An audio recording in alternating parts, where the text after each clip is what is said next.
მითია თუ რეალობაა, რომ ღორის გული ყველაზე ახლოს არის ადამიანის გულთან. ფიზიოლოგიურად კი, ესე ფიქრობენ. ანუ აი ეს პარამეტრებით რო გამოიკვლიეს ეს გენეტიკურად დნმ-ით და იმით, ყველაზე ახლოს ატომად აღმოჩნდა. თვალზეც ეგრეა. იგივე ღორის იმას იყენებენ კიდე პანკრეასის იმით რაღაც კვლევები ხო აქვს. მაგასაც ღორის იმას გენს ნერგავენ და საერთოდ ეს გენური ინჟინერია რაღაცები ხო არის და ძალიან მაგას იყენებენ ხოლმე. ხო პირველი გადანერგვა მე მგონი ღორის გულის მოხდა.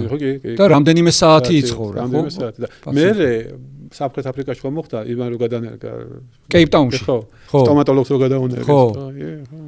მაშინ უკვე წარმატებით მოხდა ეს გადანერგვა. მაგრამ ეხლა ხელოვნურ გულებზეც არის ლაპარაკი. აბა მოგვიყევი როგორ?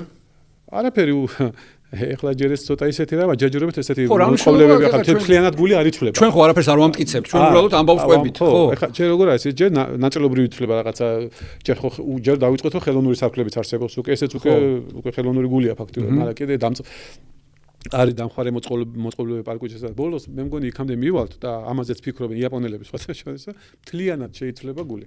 აბსოლუტურად იქნება სიტყვაზე სხვა მასალის. არა იმისი რა. და იმუშავებს? და იმუშავებს. ტრომბოს რო შეასრულებს რა. ოღონდ რა თქმა უნდა წყარო ექნება ახლა ეს თავისი ელექტროლიტ წყარო ექნება. ხო, წყარო ჭირდება. წყარო ჭირდება. იმპულსი ჭირდება. ხო, და მაგას კი მაგი არაა პრობლემა. მაგას მანქანები დადის ახლა 400 კილომეტრს ელექტრონით იცე რომ იაპონელები მოაგვარებენ მაგას. კი, კაცო.